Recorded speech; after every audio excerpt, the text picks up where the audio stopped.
ज्यांनी या सगळ्याचं आयोजन केलं असे आपले लोकप्रिय नगरसेवक आणि या इंजिनिअरिंग काय महाराष्ट्र इंजिनिअरिंग असोसिएशन चे अध्यक्ष श्री सुभाष कासनकोटीवारजी आणि आपले बिंग डिझायर मल्टी पर्पज सोसायटी चंद्रपूरचे दत्ताजी, त्यांची टीम, या ठिकाणी उपस्थित सर्व मान्यवर मंडळी आणि उपस्थित माझ्या विद्यार्थी मित्रांनो, कंटाळा आला का? नाही, तुम्ही मुलाआगे कोणारे 2.5 3 तास बसून भाषण ऐकून राहिले आणि कंटाळा नाही आला म्हणता. मी 28 वर्ष प्राध्यापकी केली, त्याच्यामुळे मलाही माहिती आहे की कंटाळा आला म्हणजे काय होतं. 35 मिनिटाचा किंवा 25 मिनिटाचा पिरियड का बरं ठेवला? एकाच दिवशी दिवसभर गणिताचे पिरियड का नाही ठेवले? चेंज पाहिजे असतो.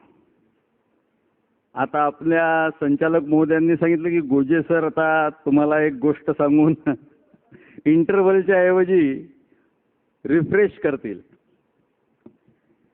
मित्रांनो, काय आहे की आपण हे सगळं ऐकतो आणि ऐकल्यानंतर कुठे आपल्याला जर समज होत असेल की आपल्यात काही कमी आहे, आपल्याला हे असं वागलं पाहिजे, आपल्याला ते तसं वागलं पाहिजे, आपण असं केलं पाहिजे, आपण हे वाचलं पाहिजे, आपण ते वाचलं पाहिजे, आपण या स्पर्धेत उतरलो पाहिजे, आपण त्या स्पर्धेत उतरलो पाहिजे, आपण या इन्स्टिट्यूटमध्ये गेलं पाहिजे, आपण त्या इन्स्टिट्यूटमध्ये गेलं पाहिजे. तर ही सब ड्रीम्स तयार होऊन जातात आपल्या डोळ्यासमोर. म्हणजे आता आमचंही पहा ना, जसं तुमचं तसं आमचं. 40-30 वर्षापूर्वी आमचं तसं होतं जसं तुमचं आज आहे. कुठे जायचं माहित नाही. ज्या कॉलेजमध्ये ऍडमिशन घेतली तिथे घेण्याचं स्वप्न आपलं होतं का? नाही. जी ब्रँच आपण घेतली तीच आपल्या आवडीची आहे का? मित्रांनो, असंच असतं. आम्ही होतो 11वी 12वी मध्ये फर्स्ट बॅच. आता त्यावेळेस आम्हाला असं वाटत होतं, आधी असंच वाटतं ना, जो 10वी 12वीतला पोरगा आहे त्याला विचारा what is your aim in life? Is to become a doctor or engineer. आमचं काय असलं पाहिजे? जे तुमचं ते आमचं. मलाही असं वाटत होतं. 10वी 12वी मध्ये इतकं सिरियस होतो. आता 10वीत मराठी मीडियमचा सायन्सचा विद्यार्थी होतो, 12वीत आलो तेव्हा 11वीत माझी शब्दाचे अर्थच पाण्यात गेली. आणि 12वी मध्ये मग खूप अभ्यास करून असं वाटत होतं, अशा पद्धतीने वागत होतो की जसं काही आता मला इंजिनिअरिंगलाच ऍडमिशन मिळणार किंवा मेडिकलला ऍडमिशन मिळणार. आणि झालं, 12वीचा निकाल आला आणि आमचे मार्क्स कमी पडले आणि त्याच्यामुळे आम्हाला मेडिकल आणि इंजिनिअरिंगचे दार बंद झाले. आता तुमच्या वेळेस मोठी चांगली सोय आहे. वडिलांच्या मागे लागून प्रायव्हेट इंजिनिअरिंग कॉलेजेसमध्ये टाकता येते. आमच्या जमान्यामध्ये देशमुख सर अशी सोयच नव्हती. नागपूर शहरामध्ये होतो एक VRC होतं ज्याला VNIT म्हणतात,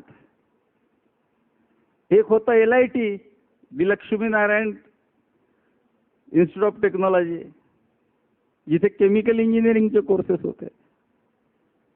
हे 2 इंजिनिअरिंग कॉलेज आणि एक GMC गव्हर्नमेंट मेडिकल कॉलेज आणि IGMC Indira Gandhi medical college. आणि आमचे पर्सेंटेज कमी.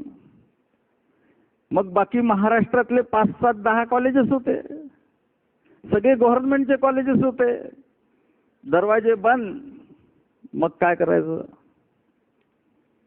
मग आम्ही 15-20 दिवस आहे आपल्यात काही नाही आहे, काही ॲडमिशन नाही. हा माझा दोस्त, मी त्यांनी तर बरोबरच अभ्यास केला, मलाच 5% कमी मिळाले, त्याला जास्त मिळाले, प्रॅक्टिकलमध्ये मला कमी मार्क दिले असतील वगैरे वगैरे, जे तेच आपण कधीच मान्य करत नाही की मी कुठेतरी कमी पडलो.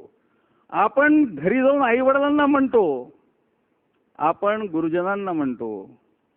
तसंच आम्ही विचार केला, काय शेवटी मग तेव्हा पुन्हा बेसिक फॅकल्टीज 3च होत्या. कोणत्या कोणत्या? Science, commerce, arts. बाकी काही नाही, बाकी काही नाही. मग त्यातल्या त्यात बरी कोणती आहे? सायन्स. म्हणून आम्ही सायन्सला गेलो. सायन्सला ॲडमिशन मिळाली. पहिले 6 महिने तर जे इंजिनिअरिंग कॉलेजमध्ये जायचे ते पुरं जरा टाईट राहत होते. पाहायचो त्याला मिळाली इंजिनिअरिंगला, त्याला आपल्या लाईफमध्ये काही राहिलं नाही. 6 महिने असेच चालले गेले, 6-7 महिने. 6-7 महिन्यापर्यंत माझं मन मानतच नव्हतं की मी आता BSc ला आलेलो आहे. माझे ते ऑप्शन संपलेले आहेत. इंजिनिअरिंग मेडिकलचे दरवाजे माझ्याकरता बंद झालेले आहेत आणि आता मी ज्या ठिकाणी आहोत त्या ठिकाणून मला पुढे जायचं आहे. डिसेंबर आला आणि मग खाडकन जागो झालो की अरे बा, आता BSc ची परीक्षा आली आहे, आता आपल्याला कामाला लागावं लागते, नाही तर इथेही कार्यक्रम आपला. आणि मग अभ्यासाला लागलो आणि मग ग्रीप पकडली. कारण माझ्या मनाने आता हे पक्क मानून घेतलेलं होतं की आता इथे जिथे आहो इथूनच पुढे चालायचं आहे. आतापर्यंत जे काही केलं होतं ते गेलं, त्याच्या विचारात राहिलो मी तर माझं आयुष्य बर्बाद होऊन जाईल. आता ज्या ठिकाणी आहोत त्याच ठिकाणून पुढे चालायचं आहे. मित्रांनो, तुम्ही आज ज्या ठिकाणी आहात तुमचा बॅकग्राऊंड विसरून जा. जी अपॉर्च्युनिटी तुमच्याजवळ आलेली आहे शिक्षण घेण्याकरता, त्याच्यासारखी उत्तम अपॉर्च्युनिटी तुमच्या जीवनात दुसरी नाही हे समजा. आपण ज्या संस्थेत आहोत, आपण ज्या ब्रँचमध्ये आहोत, आपण ज्या कोर्सेसला आहोत, तो कोर्स, ते शाळा, ती कॉलेज आणि ती फॅकल्टी, आता जे काही करायचं असेल त्याच्यातच तुम्हाला करायचं आहे. मित्रांनो, पहिले लक्षात ठेवा की आता इथून पुढे चालायचं आहे. आणि म्हणून हे सगळं काढून टाका. मला तिथे ॲडमिशन मिळाली नाही, मला तिथे जायचं होतं. मला ही ब्रँच मिळाली नाही, मला या ब्रँचमध्ये जायचं होतं. आजची मुलं स्वतः ठरवून त्या ठिकाणी पोहोचणारी फार हाताच्या बोटावर मोजण्या इतक्या मित्रांनो. परिस्थिती, वातावरण, घरचं वातावरण, आर्थिक स्थिती, ही सगळी आम्हाला आमची डायरेक्शन निश्चित करण्याकरता बाध्य करते. आणि त्या आधारावर आम्ही ज्या ठिकाणी पोहोचतो त्या ठिकाणी जर मी अनसॅटिस्फाईड राहील, त्या ठिकाणी जर मी विचार करत राहील, त्या ठिकाणी मी जर दुसऱ्याला पाहत राहीन, दुसऱ्याशी माझी कंपेअर करत राहीन, मित्रांनो तुम्ही हे विसरून जा. आज ज्या ठिकाणी आहे तिथून पुढे चला. आज ज्या स्थितीत आहे त्या स्थितीतून पुढे चला. आज मला जे काही पोटेन्शियल माझ्यात आहे ते आहे. आज 20, 22, 25 वर्षाच्या झाल्यानंतर मला पुन्हा ते परिवर्तित दिवस आणून ते पोटेन्शियल नाही प्राप्त करता येणार. माझ्या मायबापांनी जर माझ्याकडून रामरक्षा, भगवद्गीतेचे अध्याय आणि हे सगळं त्यावेळेस पाठ करून घेतलं असेल तर मला मुखोद्गत असेल. परंतु आज मी जर वेळ घालवला हे सगळं पाठ करण्याकरता, तर मला असं वाटतं की प्राप्त काळामध्ये जे कर्तव्य आहे आणि जी स्थिती मला दिसते त्या स्थितीपर्यंत मला पोहोचायला अत्यंत कठीण जाईल. आणि म्हणून ज्या स्थितीत आहात, ज्या पोटेन्शियलमध्ये आहात, जे जे तुमच्यात आहे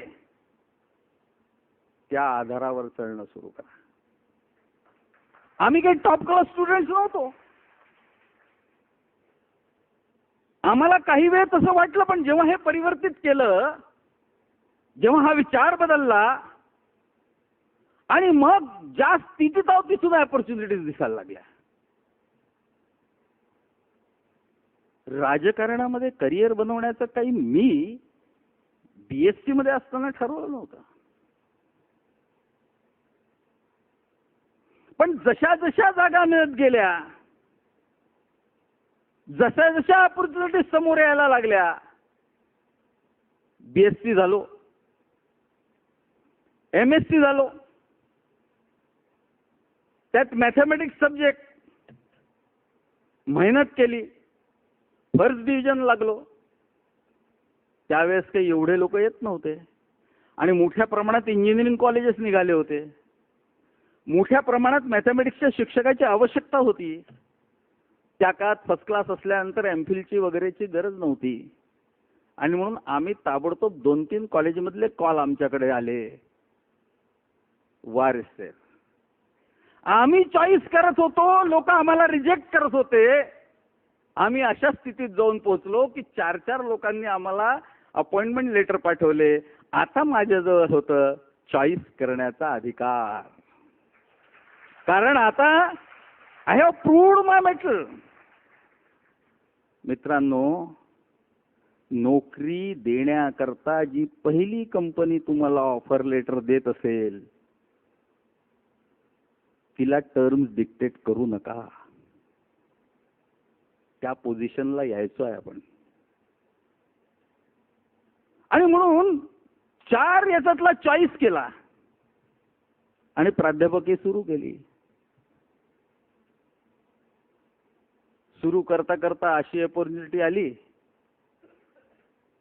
की कॉर्पोरेटर झालो. अशी अपॉर्च्युनिटी आली की नागपूरचा महापौर झालो. माझ्या वर्गात असलेले टॉप क्लास लोक महापौर असताना एक्झिक्युटिव्ह इंजिनियर, डॉक्टर हे सगळे सोबती मला मिळाले. त्यांच्या सहकार्याने मी यशस्वी महापौर झालो. महापौरांची अखिल भारतीय राष्ट्रीय महापौर परिषद आहे, त्यांनी मला युनॅनिमसली भारताच्या महापौर परिषदेचा राष्ट्रीय अध्यक्ष म्हणून निवडलं. त्याच्यामुळे नॅशनल आणि इंटरनॅशनल कॉन्फरन्सेसमध्ये भारतात आणि भारताच्या बाहेर जाण्याचा आणि आपल्या देशाचं प्रतिनिधित्व करण्याची संधी मिळाली. एका कोऑपरेटिव्ह बँकेच्या 1000 कोटीच्या वर डिपॉझिट असलेल्या चेअरमन झालो. मित्रांनो, तुमच्या जीवनात काय अपॉर्च्युनिटी, काय करिअर, काय ठेवलेलं आहे हे आज तुम्ही नाही निश्चित करू शकत, पण तुम्ही एक निश्चित करू शकता की मी ज्या ठिकाणी आहे त्या ठिकाणी मी जे काम करायचं आहे ते इमानदारीने, मेहनतीने, रिझल्ट ओरिएंटेड करीन. हे तुमच्या हातात आज आहे. आणि म्हणून यात मला बिलकुल शंका नाही की आपल्याला जॉब मिळणारच नाही. बिलकुल चूक. आपल्याला सगळ्यांना जॉब मिळणार आहे. 100% रिक्रुटमेंट होणार आहे. आणि ते होईपर्यंत कंपन्या आणण्याचं काम मी कोणाला पडोय करू, त्याची चिंता करू नका तुम्ही. 100%. फक्त मित्रांनो, मी खूप कॉलेजेसमध्ये जातो जिथे कॅम्पस असतात, मला बोलवतात, कारण मी पॉलिटिशियन कमी आणि या सगळ्या कामात जास्त असतो. त्याच्यामुळे कॉलेजेसमध्ये, शाळांमध्ये, नागपुरात तर साधारणतः भरपूर ठिकाणी माझं जाणं असतं. एका कॉलेजमध्ये गेलो, कॅम्पस होतं. त्या कॉलेजच्या मुलांना एकत्रित केलं. पडोळे सर होते माझ्याबरोबर. मी असं जाता जाता म्हटलं, का रे मुलं, आज क्या है आपके कॉलेज में? अरे वो कंपनी आई है बोले, सर लोग बोल रहे इंटरव्यू देना है बोले. सरांना प्रॉब्लेम असा आहे की एखादी कंपनी किती प्रयासाने आणावी लागते. प्राध्यापक लोक बसले, त्यांना विचारा. खूप मस्के लावून आणावं लागते कंपनीला कॅम्पस घ्यायला.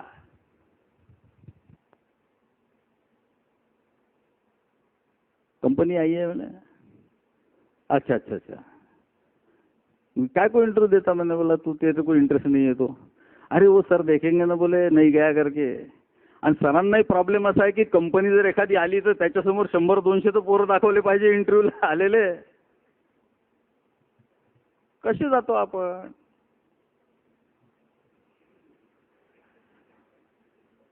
दाढी वाढलेली, तोंडात खर्रा, जीन्स घातलेला आहे, चालले आपल्याकडे पाहूनच असं वाटते त्या कंपनीला ती घेते इंटरव्ह्यू, रिजेक्ट. बरोबर आहे मित्रांनो. ज्या कंपनीज आज तुमच्या दरवाजात तुमचा इंटरव्ह्यू घ्यायला आल्या आहेत ती तुम्हाला मिळालेली अपॉर्च्युनिटी आहे. हीच मुलं 2 वर्षानंतर इंजिनियर झाल्यानंतर, ग्रॅज्युएशन झाल्यानंतर आमच्याकडे येतात आणि त्या कंपन्यांना पत्र द्यायला म्हणतात. आज आशिष खोले सर नाही आले, येऊ नाही शकले. ते टालचे HR आहेत. जवळपास 250 मुलं, 350 मुलं त्यांनी रिक्रूट केले यावर्षी आपले टालमध्ये, नागपूरला. ते आज येणार होते. त्यांना ते जेव्हा इंटरव्ह्यूला जातात तेव्हा आम्ही नॉन सिरियसली अपिअर होतो त्यांच्यासमोर आणि नंतर मग आमच्यासारख्यांचा चिठ्ठ्या घेऊन जातात.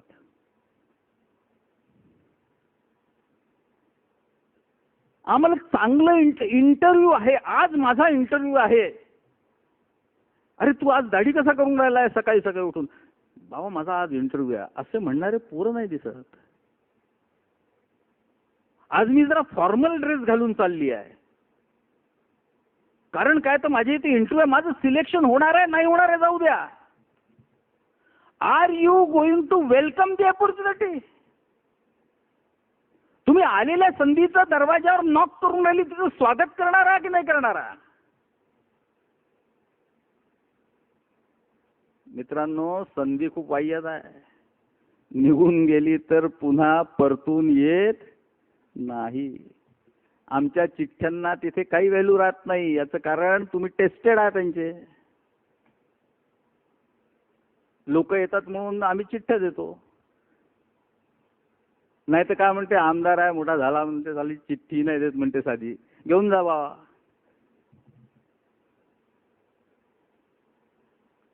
जी अपॉर्च्युनिटी येते,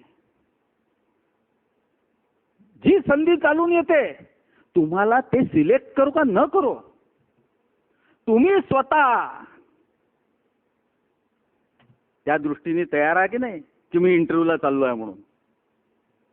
रोजच येत राहते म्हणजे आणत राहते सर लोक कंपन्या काही ना काही.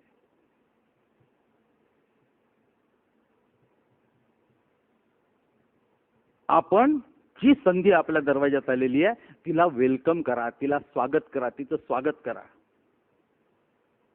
8,000 देत असेल, 10,000 देत असेल, आपल्या जो जर 15,000 तयार असेल, 15,000 रुपये देणारी असेल कंपनी, तर तिथे जा. पण जर आपल्या जो एकही अपॉइंटमेंट लेटर नसेल तर 8,000 ही मला मिळालेली अपॉर्च्युनिटी आहे, आय विल वर्क देअर. मी असं काम करीन त्या कंपनीत आणि तिथे बसून मी दुसऱ्या ठिकाणी ऍप्लिकेशन करीन.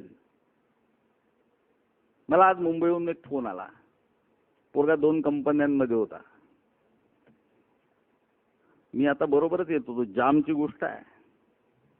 मी शेवटी बंद करून दिला त्याचा फोन. म्हटलं आता काय करून राहिला? नाही तो आता काय करून राहिला? आता रिकामा. अरे एका ठिकाणी होता तर ती सोडली का दुसरी लागायच्या पहिले? ज्या ठिकाणी असाल, जिथे लागाल तिथे असं काम करा. जसं सरांनी मगाशी सांगितलं की 6 लाखाचं पॅकेज नाही पाहिजे म्हणणाऱ्याला 8 लाखाचं द्यायला कंपनी तयार होते. तुमच्यात जर स्किल असेल ना तर तुम्हाला ती कंपनी सोडूच शकत नाही मित्रांनो, तुम्हाला सांगतो मी. कारण तिला माहित असतं की याला 8 का 10 लाख दिले तरी चालते, हा 50 लाखाचा धंदा देणारा माणूस आहे. का रे बा तू त्या कंपनीत का नाही गेला त्या दिवशी इंटरव्ह्यू झाले ना? का सर म्हणजे 8,000 रुपये देते. अबे तर 8,000 रुपये देतात काय झालं, सुरुवातच आहे ना. ते तर असेच कमवतो. असेच कुठून कमवतो, असेच कुठून कमवतो मला समजतच नाही. मग शिकला काय एवढा जर असेच कमवत होता तर आम्हाला बदलावं लागेल ना आपल्याला. आम्हाला बदलावं लागेल. आपल्याला वर्षभरात तुम्हाला सांगतो, तुमच्यात एबिलिटी असेल ना ती अपॉर्च्युनिटी घ्या, अप्लाय करा 4 ठिकाणी. वर्षभरात तुम्हाला नाही 8,000चे 15,000 झाले तर मला विचारा. असे परिवर्तित झालेले लोक पाहिले मी. एका जणाला, एक जण माझ्याकडे आला, ग्रॅज्युएट आहे, ड्रायव्हिंग येते. साहेब म्हणे ते कॉर्पोरेशनमध्ये कनकवाले आहे म्हणे, तिथे मला ड्रायव्हर म्हणून त्या कचरा गाडीवर लावून द्या म्हणे. नागपुरात या, इथे या ते कनक. आता मला माहित होतं त्याचे झंझट चालू होती महानगरपालिकेत. म्हटलं आपलं काही तो एंटरटेन करणार नाही, कारण तो त्याला काढणं चालू आहे त्याचं कर्मचाऱ्यांचं. मी त्याला म्हटलं की चल माझ्याबरोबर, मी दुसरीकडे लावतो. मी त्याला घेऊन गेलो. गणपती उत्सव होता आणि गणपतीच्या आरती करता मला जायचं होतं ग्लोकल स्क्वेअरला. गोयल गंगाचं एक नागपूर शहरात मोठं प्रोजेक्ट चालू आहे व्हेरायटी चौकाच्या तिथे घेऊन गेलं. त्याला म्हटलं अनुप सेठ, ये ग्रेजुएट लड़का है और ड्राइविंग भी आती है उसको, आप कोई आपके यहाँ यदि ठीक है ना, बोले भेज दो ना, बोले मैं रख लेता बोले इसको. बोले 10,000 रुपये महिन्याने त्याला ठेवलं त्यांनी तिथे.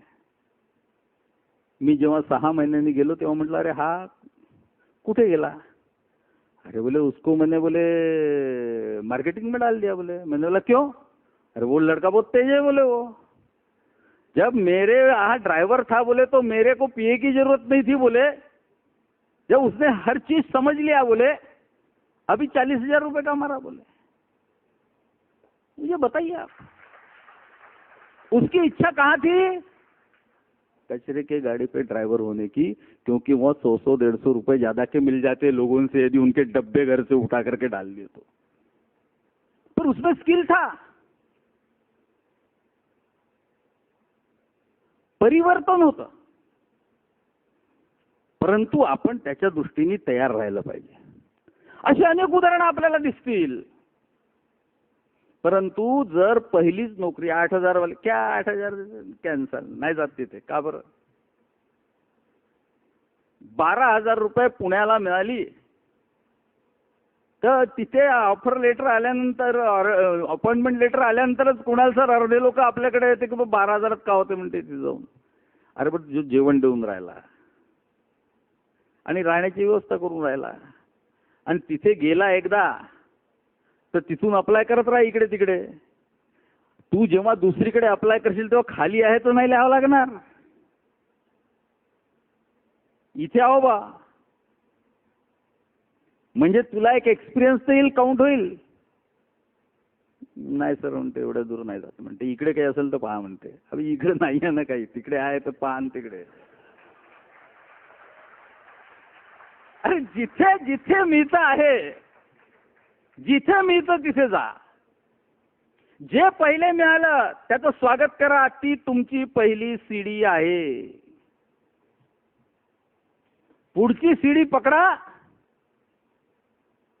तुम्ही वर चढत जाल. बरेचदा आम्ही खूप प्रयत्न करत असतो. प्रयत्न करत असता असता काय होतं, अपयश येतं. बरेचदा येतं ना. जे बी झालेले आहेत ना, ज्यांनी 8-10 ठिकाणी इंटरव्ह्यू दिलेले आहेत, त्यांना याच्यातलं महत्त्व लक्षात गेलं. बरेचदा अपयश येतं आणि म्हणून त्याच्यामुळे आपल्या मनामध्ये एक नकारार्थी भाव असा निर्माण होतो की आपल्याला काही मिळूनच नाही राहिलं. आणि म्हणून आपण काय करतो, ते प्रयत्न करणं सोडून देतो.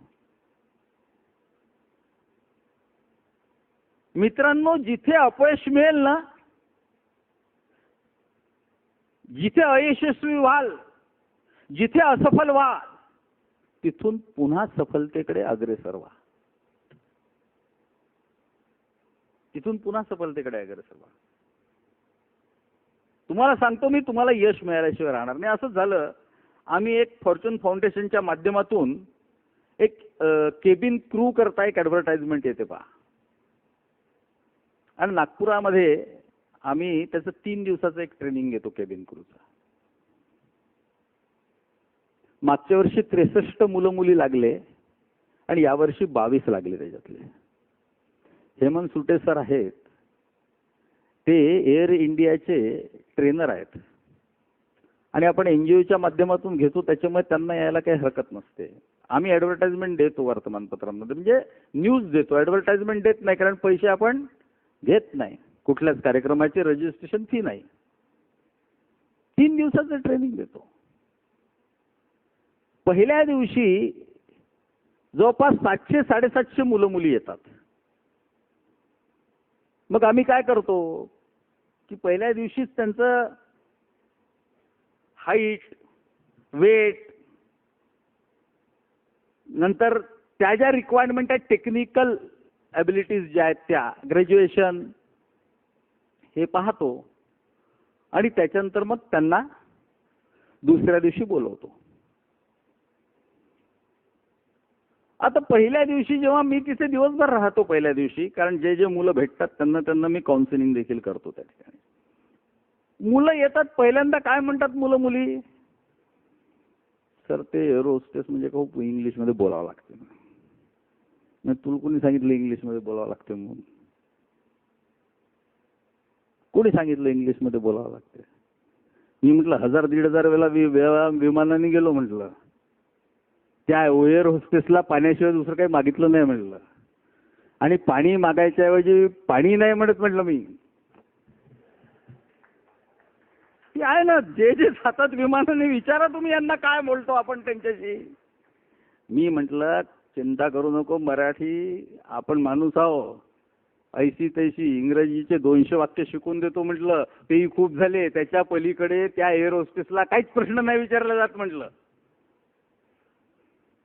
एअर होस्टेसला किंवा केबिन क्रू म्हणजे काही शिवप्याच्या गप्पा मारत बसते का म्हटलं पॅसेंजर तिच्याची?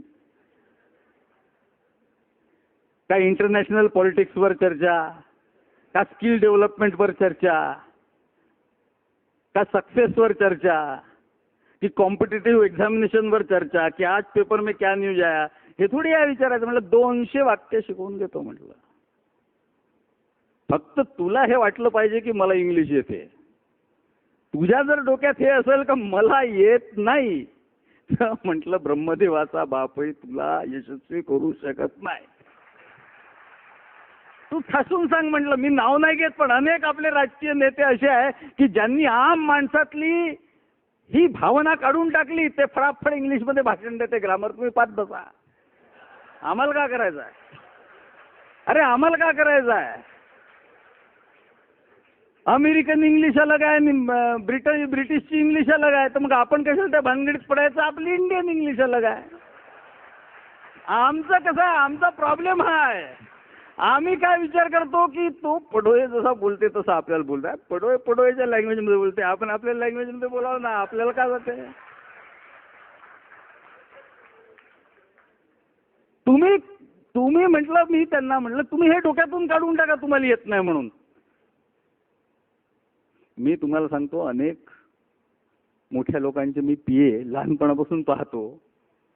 ते असे इंग्लिश बोलते दिल्लीमध्ये का मला वाटते तर जोरदार काम आहे ते. त्यांना संकोच नाही आहे. मित्रांनो, मी त्यांना म्हटलं तुम्ही हे डोक्यातून काढून टाका. मी तुम्हाला 200 वाक्य सांगतो. आपले बुरगाटे सर आहे अकोल्याला, फार छान क्लासेस घेतात ते हाऊ टू स्पीक इंग्लिशचे, आणि ते 7 दिवसाचं ट्रेनिंग देतात, पूर्ण त्याला इंग्लिश कार्यक्रम करून टाकते. त्याचा वाटतच नाही आपल्याला अरे आपण जाऊ का म्हणून. तुम्हाला सांगतो, एकदा तुम्ही ट्राय करा, यशस्वी व्हाल. कोणाला समजत नाही, फालतू भानगडीत पडतो आपण. आपल्याला वाटतं की आपण बोलून राहिलो तो का करतो, चला त्या आपल्याच बरोबर आहे. त्याच्यामुळे मी म्हटलं तुम्ही हे कॉन्फिडन्स ठेवा की तुम्हाला येते. तुम्ही जर बोलताना हा विचार कराल की मला येत नाही आणि तरी जबरदस्ती बोलून राहिलो, तर तुमच्या चेहऱ्यावर एक संकोच येऊन जाईल इंग्लिश बोलतानाचा, आणि त्याच्यामुळे तुमचा कार्यक्रम झाल्याशिवाय राहणार नाही. म्हणून तुम्ही हा विसरा म्हटलं. मित्रांनो, तुम्हाला आश्चर्य वाटेल, मुला मुलींना दुसऱ्या दिवशी सांगितलंय, बा आपल्याला उद्यापासून ट्रेनिंग सुरू होत आहे केबिन क्रूचं. उद्या सगळ्यांनी दाढी करून यायचं, मुलांनी नाही तर झालं फॉर्मल घालून यायचे, जोडे घालायचे, जोडे मोजे. कटिंग बिटिंग व्यवस्थित करून या आणि मुलींनी साडी घालून या, मेकअप करून या. बरोबर आहे. एअर इंडियामध्ये साडी घालावी लागते, लक्षात ठेवा. एअर होस्टेस साडी घालतात. आले दुसऱ्या दिवशी मुलं मुली. आता मुलींनी असा मेकअप केला जसं काही लग्नाच्या पार्टीलाच चाललो.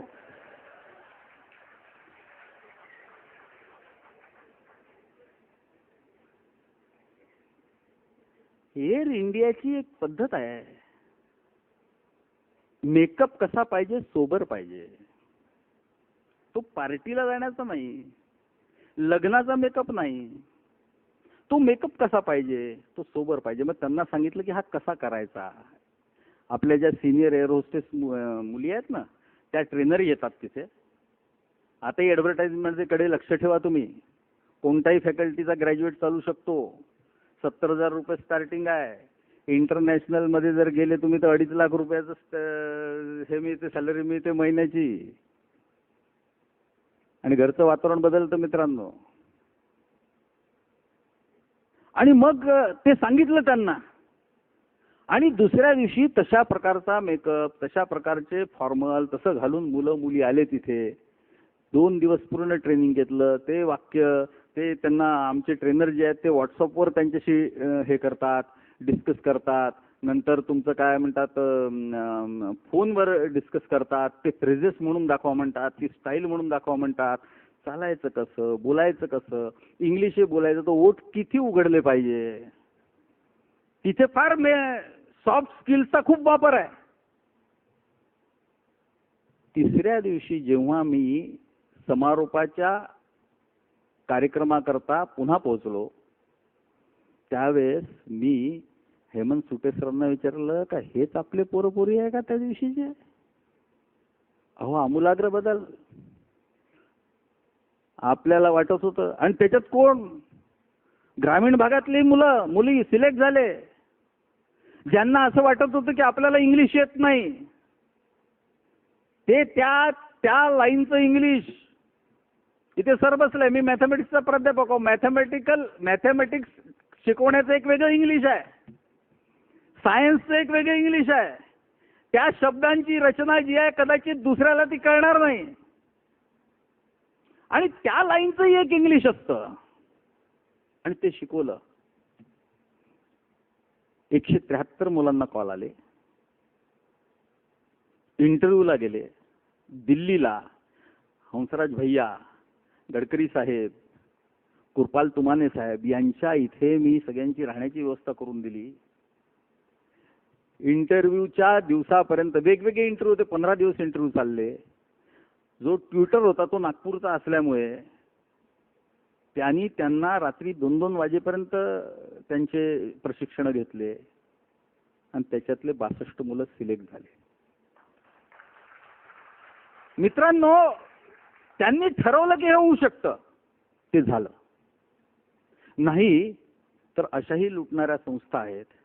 2-2 लाख रुपये घेतात. एअर होस्टेसचं ट्रेनिंग देतो म्हणतात, एव्हिएशनचं ट्रेनिंग देतो म्हणतात. अशी मुलं माझ्याकडे येतात जे टेक्निकलीच फिट नाही आहे. मुलीची उंचीच तेवढी नाही आहे तर सिलेक्शन कसं होणार. मुलाचं वजनच तेवढं नाही तर सिलेक्शन कसं होणार.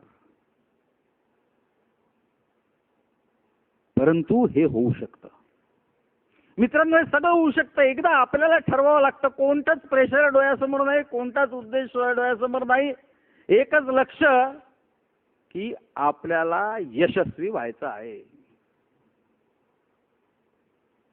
आपल्याला इथून काहीतरी करायचं आहे. आणि त्या करण्याकरता आपल्या हातात जी अपॉर्च्युनिटी, जी संधी आलेली आहे ती माझ्या जीवनातली सर्वात सुवर्ण संधी आहे. आणि या संधीचाच उपयोग करून मी माझ्या आयुष्यातल्या इतर पायऱ्या चढीन. ही सगळी मंडळी मदत करायला आपल्याला तयार आहे. सर लोक 4-4 वेळा सांगत होते की तुम्हाला केव्हाही कुठलीही अडचण आली तर तुम्ही कोणत्याही वेळेस माझ्याकडे येऊ शकता. No fee, we will not cost anything. मी प्राध्यापक राहिलो 28 वर्ष. जेव्हा जेव्हा वर्गात मी विचारत होतो, have you got it, are you having any difficulty in it, कोणीच काही बोले नाही. कोणालाच डिफिकल्टी नव्हती, कोणीच विचारायला येत नव्हतं. आज तयार आहेत लोक विचारायला जा. मला कधी कधी मोठं आश्चर्य वाटतं. माझ्या इथे आजच मी कुणाला म्हणत होतो की सरांनी उल्लेख केला, गोजे सरांनी, मुलगा येतच नाही माझ्याकडे, तो पालकच येते. आणि माझ्या मुलाचं काहीतरी पाहून घ्या म्हणते. मग मुलगा कुठे आहे? तो कुठेतरी गेलाय म्हणते. तू काय फालतू भानगडीत पडता म्हणलं. आपण आपलं काम केलं, आपल्या पोरांना शिकवलं, जेवढं शिकायचं होतं, जेवढी त्याची क्षमता होती तेवढं शिकलं. तो येतच नाही. बरं, जबरदस्ती मी तर बोलतच नाही पालकांशी. बिना पाल्याशिवाय मी त्यांना नोकरीच्या संदर्भात तो पोरगा आला तरच. बापाची काय गरज आहे? अरे ज्याला करायची आहे त्याला तर पाहू दे मला. आला समजा वडिलांबरोबर, आणि आपण जर सांगितलं की हा जरा नंबर लिहून घ्या, तर तो लिहितच नाही, वडीलच लिहिते त्याचे. रोज 50 फोन येते कोणाला सर तुम्हाला युथ एम्पॉवरमेंट समिट नंतर. अर्ध्याच्या वर पालकांचे फोन आहेत मित्रांनो, अर्ध्याच्या वर. मुलांनो, आजच्या याचं जर यश कुठलं असेल ना, आणि तुम्हाला आजचा हा कार्यक्रम जो सुभाषजींनी, दत्ताजींनी, या सगळ्या मित्रपरिवारांनी हा जो लावलेला आहे, आणि इथे एवढ्या लोकांनी आपला वेळ देऊन आपल्याला मार्गदर्शन केलं, याचं कुठलं यश असेल तर एक लक्षात ठेवा, नोकरी करता आपल्या आई वडिलांना लोकांसमोर उभे नका करू मित्रांनो. नोकरी करता बाकी तुम्हाला दुखलं खुपलं, कपडा लत्ता, जेवण खावण. अरे ज्या माय बापांनी तुम्हाला पैसा लावून शिकवलं, व्यस्त परिस्थितीतून आलेलो आपण लोक आहोत, लक्षात ठेवा तुम्ही. मी जेव्हा MSc झालो ना, माझ्या 5 काका, 2 आत्या आणि पुऱ्या सोले खानदान मधला पहिला MSc होतो पहिला. माझ्या बापांनी काय काय करून मला MSc केलं, आणि माझा आजा पुसद मध्ये असा चालले बढिया, माझा नातू MSc झाला म्हणून. आता तर घरोघर ग्रॅज्युएट्स आहेत. तो काळ होता, आणि 4-4, 5-5 मुलांना शिकवत असताना मायबापांनी काय केलं, माझ्या क्षमतेप्रमाणे मी शिकलो. आणि आता नोकरी करता देखील माझ्या वडिलांनीच माझ्याकरता प्रयत्न करायचे. मी आपलं 10 वाजता उठून राहिलो झोपून. तुम्ही प्रयत्न करा, यश तुम्हाला मिळेल. नाही मिळणार, एका ठिकाणी नाही मिळणार, दुसऱ्या ठिकाणी नाही मिळणार, तिसऱ्या ठिकाणी नाही मिळणार.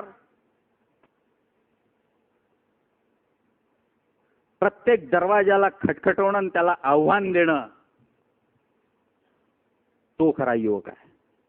प्रत्येक समस्येला आव्हान देणं. आज म्हणतो आपण भारत युवा आहे. जगाचा इतिहास सांगतो, जेव्हा जेव्हा देश युवा झाले, आणि युवा होतातच, काही आपणच फक्त युवा झालो असं आहे का? आज तुम्ही युवक झाले ना, तर तुमच्या घरात कोणीतरी म्हातारे होऊन राहिले लक्षात ठेवा, आणि कोणीतरी बालक आहे हे लक्षात ठेवा. आम्ही जसे जसे तरुण होतो तसे आमचे आई वडील म्हातारपणाकडे जातात, आणि आमच्या भावांची बहिणींची लग्न झाली असेल तर त्यांची मुलं जे आहे शिशु अवस्थेमध्ये राहतात. हा गाडा पुढे चालत असतो. जगाचंही असंच आहे. जेव्हा आम्ही तरुण होतो याचा अर्थ जगामध्ये अनेक देश म्हातारे होऊन राहिले, आणि काही देश बाल्यावस्थेत राहणार आहे पुढचे 20 वर्ष. आणि म्हणून आम्ही जाऊ का? 25 वर्षा पहिले दुसरे देश तरुण होते. जगाचा इतिहास असा सांगतो, तरुण होणं ही अभिमानाची गोष्ट नाही आहे. तरुण तर अनेक लोक होतात, परंतु सुभाषचंद्र बोस, छत्रपती शिवाजी महाराज, विवेकानंद, हे सगळे लोक होत नाहीत.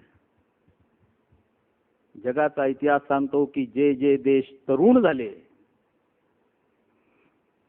परंतु तरुणांच्या हातांना काम नव्हतं, तरुणांमध्ये कौशल्य नव्हतं, तरुणांमध्ये दृष्टी नव्हती, तरुण संस्कार विहीन होते.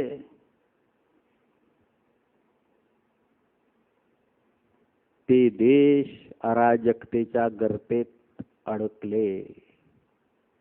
परंतु जे देश आकाराने छोटे असतील किंवा मोठे असतील, तरुण अवस्थेत असताना तिच्या युवकांच्या डोळ्यांना स्वप्न होती, स्वप्नांना उडण्याची पंख होती, हातामध्ये कौशल्य होतं, रोजगाराच्या संधी होत्या, काही करण्याची उम्मीद होती, संस्कारित युवा शक्ती होती, त्या देशांनी जगाला गवसणी घालून महासत्ता बनण्याची ताकद दाखवली. नुसतं युवा होणं नाही, तर या युवा अवस्थेला स्वविकास, स्वदेश विकास, स्वपरिवार विकास, स्वसमाज विकासामध्ये परिवर्तित करण्याची दृष्टी असण्याची देखील आवश्यकता आहे. आणि म्हणून कौशल्य, आम्हाला युवक देश म्हणून ही अपॉर्च्युनिटी मिळालेली आहे. स्किल आमच्या हातात असण्याची गरज आहे. ज्याच्याजवळ स्किल आहे तो आज राज्य करणार आहे. मित्रांनो, राज्य करणार आहे. स्किलवाला काय करतो याच्याकडे लक्ष देऊ नका. तुम्हाला डॉक्टर्स भेटतील, इंजिनियर्स भेटतील, सल्ले घेण्याकरता कन्सल्टंट भेटतील, ॲडव्होकेट्स भेटतील, परंतु हे सगळे जे आहेत तुमच्या माझ्या सहित, यांच्या घरचा नळ लीक झाला तर प्लंबरला शोधण्यामध्ये दिवस जाते. दिवाळीच्या वेळेस घराला जर सफेदी पेंटिंग करायची असेल तर पेंटरला 4-4 वेळा फोन करावा लागतो. कारण मी प्राध्यापक असीन, परंतु मला ते स्किल नाही आहे. पेंटर येतो, ठीक आहे साहेब म्हणते, मी करतो म्हणते. पहिले तुम्ही एक काम करा म्हणते, हे सगळं सामान जे आहे ना हे रूमच्या मध्ये आणून ठेवा म्हणते, कारण मला ते घासावं लागेल म्हणते सगळी रूम. मी 2 तासात आलो म्हणते. आपण आपलं घरचं सामान मध्ये आणून ठेवून द्यायचं. तो येतच नाही त्या दिवशी. अरे तू आला नाही आज, बस साहेब उद्या सकाळी आलो म्हणते.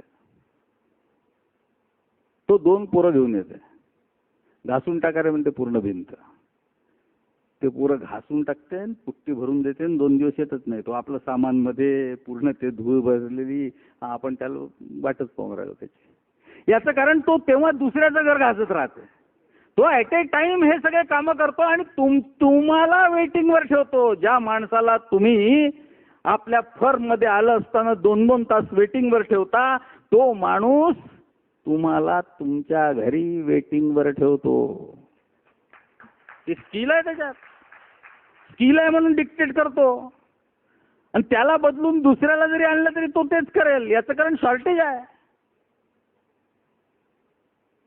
एका गावामध्ये एक डॉक्टर होते.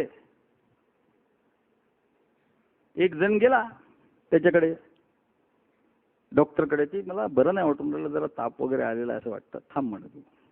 घंटाभर त्याला बाहेर बसवलं. तोपर्यंत 1 पेशंट, 2 पेशंट मध्ये तास घालवला. त्याच्यानंतर याला आत बोलवलं. आ कर, डोळे दाखव, हात पाहू, केलं सगळं. काही नाही म्हणे. काय म्हटलं असेल सांगा बरं तुम्ही? व्हायरल आहे. 2 गोळ्या लिहून दिल्या. डॉक्टर साहेब फी ₹200 म्हणे. अरे म्हणे तुम्ही ते साधेच गोळ्या लिहून दिल्या, ₹200? दाखवायचं होतं म्हणे, मग गोळ्या घेऊन घ्यायच्या होत्या म्हणे. तुला जर माहित होतं या गोळ्या. माझ्यामध्ये ते 5 वर्षाचा MBBSचा कोर्स केला, नंतर MD झालो, 10 वर्ष केलं, आणि त्याच्यामुळे माझ्याजवळ ते स्किल आहे, त्याचा परिणाम आहे, आणि त्याचे ₹200 आहे. दुसरा हे प्रिस्क्रिप्शन नाही देऊ शकत. तुला तपासून काय झालेलं आहे हे मीच सांगू शकतो, गावात दुसरा नाही सांगू शकत. त्याचे ₹200 दिले त्याने काढून. महिनाभरानंतर एक दिवस तो डॉक्टर आला कार घेऊन. अरे म्हणे बापू माझी कार बंद पडली आहे म्हणे. तो आपला दुसऱ्या काहीतरी कारचं ठोकटाक करत होता. ठीक आहे साहेब म्हणे, थांबा म्हणे. घंटाभर थांबवलं त्याला. मग म्हणे कुठे आहे तुमची कार? ते बस गावाच्या बाहेरच, ते माहित नाही कशी काय बंद पडली. ठीक आहे. 2 पाने पेंचेस घेतले, गेला, बॉनेट उघडलं.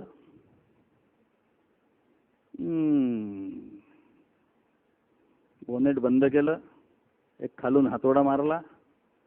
चालू करा म्हणे साहेब. झालं, साहेब बसले, सेल्फ मारला, गाडी चालू झाली. वा वा, छान रे म्हणे, तू चांगलं काम केलं म्हणे. किती पैसे म्हणे? साहेब 500 रुपये म्हणे. तू काहीच नाही केलं म्हणे. तू बोनेट खोललं, बोनेट खोलल्यानंतर काहीतरी पाहिलं म्हणे, एक हातोडा मारला, बोनेट बंद केलं, मला म्हणे चालू करा म्हणे. साहेब म्हणे तो हातोडा कोठं मारायचा याचं स्किल आपल्याजवळ आहे म्हणे. त्याचे 500 रुपये म्हणे. 500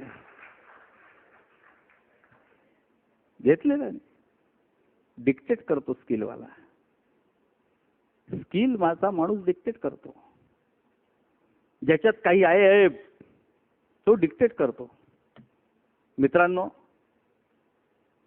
म्हणून तुम्ही नर्वस होऊ नका. तुम्हाला सगळ्यांकरता व्यवस्था केलेली आहे. तुम्हाला शिकवण्याची व्यवस्था केली, तशी जॉबची व्यवस्था आहे. कोण राहणार आहे तसा, कोणी नाही राहणार आहे. एकदा लक्षात ठेवा की जी अपॉर्च्युनिटी मिळते तिथून पुढे चला. सफलता न सफलतामध्ये काही नाही. तुम्ही जर विचार कराल तर मी 12वी मध्ये मला इंजिनिअरिंग कॉलेजला ऍडमिशन मिळाली होती, नाही मिळाली म्हणजे मी असफल झालो. आणि XYZ त्याला मिळाली म्हणजे तो सफल झाला. तुम्हाला ज्या कॉलेजमध्ये ऍडमिशन पाहिजे होती त्या कॉलेजमध्ये नाही मिळाली, पण त्याला मिळाली. मी असफल झालो, तो सफल झाला.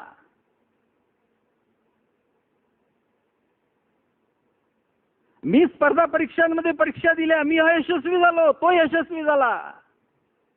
पण माझ्या या प्रयत्नांमध्ये एक न एक दिवस मला यश मिळालं आणि मीही कुठेतरी नोकरीला लागलो. हे तुमच्या जीवनात घडल्याशिवाय राहणार नाही. पण थांबलं तर संपलं. असफलता एक चुनौती है, देखो और स्वीकार करो. क्या कमी रह गई है, सोचो और सुधार करो. जब तक न सफल हो नींद चैन की त्यागो तुम, और संघर्षों का मैदान छोड़ मत भागो तुम.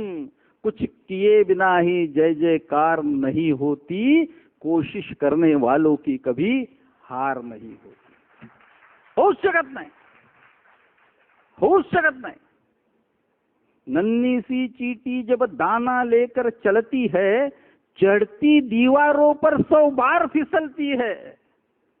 मन का विश्वास रगों में साहस भरता है, और चढ़कर गिरना गिरकर चढ़ना न करता है. मेहनत उसकी आखिर बेकार नहीं होती, और कोशिश करने वालों की कभी हार नहीं होती. आप कोशिश करते रहिए. निश्चित रूप से आपके प्रयासों को हमारा साथ रहेगा. हम आपको मार्ग बता सकते हैं, हम आपको अपॉर्चुनिटीज की जगह बता सकते हैं, हम आपको सॉफ्ट स्किल क्या होता है बता सकते हैं. वो सॉफ्ट स्किल को अपने में धारण करने के लिए क्या क्या करना पड़ता है ये बता सकते हैं. हम सब करने को तैयार है. आप भी सब करने की तैयारी अपने मन में रखिए.